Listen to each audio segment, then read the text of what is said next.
Collector గారు మీ పెట్టుకొని ప్రగతి పైన పురోగతి అధికారాన్ని కూడా ఈ గవర్నమెంట్ అందిస్తుంది, సపోర్ట్ చేస్తుందని కూడా తెలియదు. రివ్యూస్ ఉంటాయి.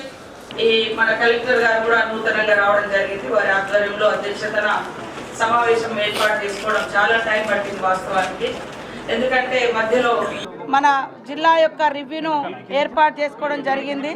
వాస్తవానికి మేము చాలా రోజుల క్రితమే ఈ జిల్లా రివ్యూ ఏర్పాటు చేసుకోవాలనుకున్నప్పటికీ చాలా రోజులు ఎలక్షన్ కోడ్ ఉండడంతో ఈ జిల్లా రివ్యూ జరగలేదు.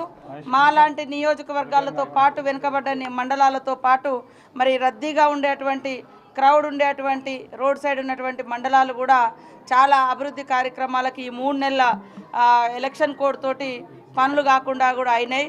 ఈసారి అధికారులకు అందరికి కూడా దిశానిర్దేశం చేయడం జరిగింది. ఆధ్వర్యంలో జరిగినటువంటి సమావేశంలో ప్రతిపక్ష అధికార పక్షమని కాకుండా ప్రజలకు సంబంధించినటువంటి వివిధ అంశాలను డిస్కస్ చేయడం జరిగింది. ఇప్పుడు వర్షాకాలం కాబట్టి గ్రామీణ ప్రాంతంలో మరి మంచినీటి వ్యవస్థ కానీ, గ్రామ పారిశుద్ధ్యం కానీ, హెల్త్ డిపార్ట్మెంట్స్ కానీ, ఎడ్యుకేషన్కి సంబంధించి, ఐటీడీఏలకు సంబంధించి, ఫారెస్టు, ముఖ్యంగా గంజాయి, ఈ గంజాయి మత్తు అనేది అనేక కుటుంబాలను చిన్నాభిన్నం చేస్తున్నది. దీని మీద కూడా మరి పూర్తి అప్రమత్తంగా ఉండాలి. గ్రూపులుగా ఎక్కడైతే ఉండి ఆ గంజాయి తాగుతున్నారో ఆ ప్లేస్లను గుర్తించాలి.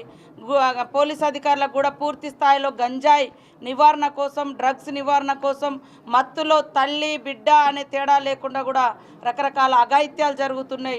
మన పిల్లలకు కూడా రక్షణ లేకుండా అవుతుంది. గంజాయిని పూర్తి స్థాయిలో నిర్మూలించాలన్నటువంటి లక్ష్యంతో సీఎం రేవంత్ రెడ్డి గారు ఒక ప్రణాళికాబద్ధంగా పోలీసు అధికారులకు మరి టాస్క్ ఇవ్వడం జరిగింది. ఒక పెద్ద ఎత్తున ఈ జిల్లాలో కూడా పూర్తిగా నిర్మూలించాలి, రాష్ట్రంలో కూడా నిర్మూలించాలన్నటువంటి లక్ష్యంతో కూడా డిస్కస్ చేసుకోవడం జరిగింది. అదే కాకుండా మరి మెడికల్ సంబంధించినటువంటి మెడికల్ కాలేజ్ వర్క్స్ కూడా పెండింగ్ ఉన్నాయి. దానికోసం కూడా డిస్కస్ చేసినాము. చాలామంది భూములు కూడా కబ్జాకు గురైనాయి. అలాంటి వాటి మీద కూడా అప్రమత్తంగా ఉండి ఒరిజినల్ భూమి ఎవరైతే విక్టిమ్స్ ఉన్నారో, బాధితులు ఉన్నారో వాళ్లకు న్యాయం జరిగే విధంగా కూడా కలెక్టర్ గారికి సంపూర్ణంగా మరి అధికారం పరిశీలించి అవన్నీ కూడా ఇవ్వాలని కూడా కోరడం జరిగింది. ఈరోజు ఫస్ట్ డే కాబట్టి అధికారులందరికీ కూడా మేము సున్నితంగానే ఈ సమావేశం చేసినాం. ఇప్పుడు ఇచ్చినటువంటి ఎంచుకున్నటువంటి లక్ష్యాలకు అనుగుణంగా పని జరగకుంటే ఖచ్చితంగా రాబోయేటువంటి సమావేశంలో గట్టిగా పనిష్మెంట్స్ ఉంటాయి. వార్నింగ్స్తో పాటు సస్పెండ్ అయ్యే వాళ్ళు కూడా ఉంటారు. కాబట్టి వెనుకబడ్డ జిల్లాలు, అదేవిధంగా మరి మారుమూల ప్రాంతాలన్నటువంటి మన మహబూబాబాద్ జిల్లాను అన్ని రంగాల్లో ముందంజలోకి తీసుకురావడం కోసం అందరం సమన్వయంతో పనిచేయాలి. ప్రజలకు అందుబాటులో అధికారులు ఉండాలి, నిరంతరం సేవలు అందించాలని కూడా కోరడం జరిగింది. కాబట్టి పత్రికా మీడియా సోదరులు లేట్ అయినా కూడా ఇప్పటిదాకా ఈ సమావేశం యొక్క విషయాల కోసం మీరు ఉన్నందుకు ధన్యవాదాలు. ఈసారి మొదటి సమావేశం కాబట్టి అంతా సాఫీగానే చేసినాం. నెక్స్ట్ నుంచి ఒక ప్రోగ్రెస్ రిపోర్ట్ లాగా ఈ 2 months మనం ఏం చేసినాం, ఈ 2 నెలల గ్రామీణ ప్రాంతాల్లో అధికారులు ప్రజాప్రతినిధులుగా ఏమేమి చేసినాం, కలెక్టర్ గారి యొక్క మరి రిపోర్ట్ ఏమేమి ఉంది అన్నీ కూడా ఈ రకంగా కూడా మేము చేస్తూ ఉన్నాం. అదేవిధంగా మరి హెల్త్కి సంబంధించి చూస్తే చాలా ఖాళీలు ఉన్నాయి, అవి కూడా తొందరలోనే ఫిలప్ చేస్తాం. ఎడ్యుకేషన్కి సంబంధించి చూస్తే ఎంత వరస్ట్ అంటే 2 ఎంఈఓలే ఉన్నారు. 16 మండలాలలో ఎడ్యుకేషన్ ఎంత అంటే గత ప్రభుత్వాలు ఎంత నిర్లక్ష్యం చేసినాయో అంటే 2 మాత్రమే పనిచేస్తున్నారు. 16 మండలాలు ఉన్నాయి ఈ జిల్లాలో. కాబట్టి ఎడ్యుకేషన్ సంబంధించినటువంటి కూడా అలర్ట్గా ఉంటేనే మరి హెల్త్ ఎడ్యుకేషన్ అనేది గవర్నమెంట్ యొక్క ప్రయారిటీ. కాబట్టి అవి కూడా ఖాళీలన్నీ కూడా ఫిలప్ చేయాలని ఇక్కడ నుంచే మేము సంబంధిత ప్రిన్సిపల్ సెక్రటరీస్కి కూడా కోరడం జరిగింది. వారు కూడా తొందరలోనే అలాట్ చేస్తామని కూడా చెప్పడం జరిగింది.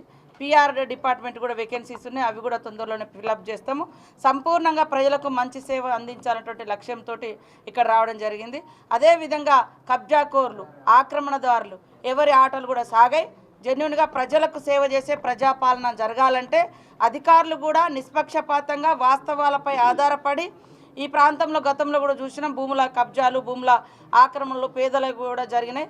అలాంటి జరగకుండా కఠినంగా ఉండాలని కూడా ఇటు కలెక్టర్ గారు అటు పోలీసు అధికారులను కూడా ఆదేశించడం జరిగింది. ఎలక్షన్ కోడ్ 3 నెలలు వచ్చింది. మనం రాగానే ప్రజాపాలన దరఖాస్తులు తీసుకున్నాం, కొన్ని గ్యారంటీలు అమలు చేసినాము. ఈలోపు మరి ఎలక్షన్ కోడ్ అనేది కూడా ప్రపంచంలోనే లాంగెస్ట్ ఎలక్షన్ కోడ్ ఈ భారతదేశంలోనే జరిగింది. కాబట్టి ఇప్పటి నుంచి అభివృద్ధి కార్యక్రమాలు కానీ, ప్రజల గ్రీవెన్స్ కానీ, ప్రజల విన్నపాలు కానీ తీసుకొని సార్ట్అవుట్ చేసుకుంటూ ఎప్పటికప్పుడు చేస్తామని తెలియజేస్తూ, అదేవిధంగా దేశ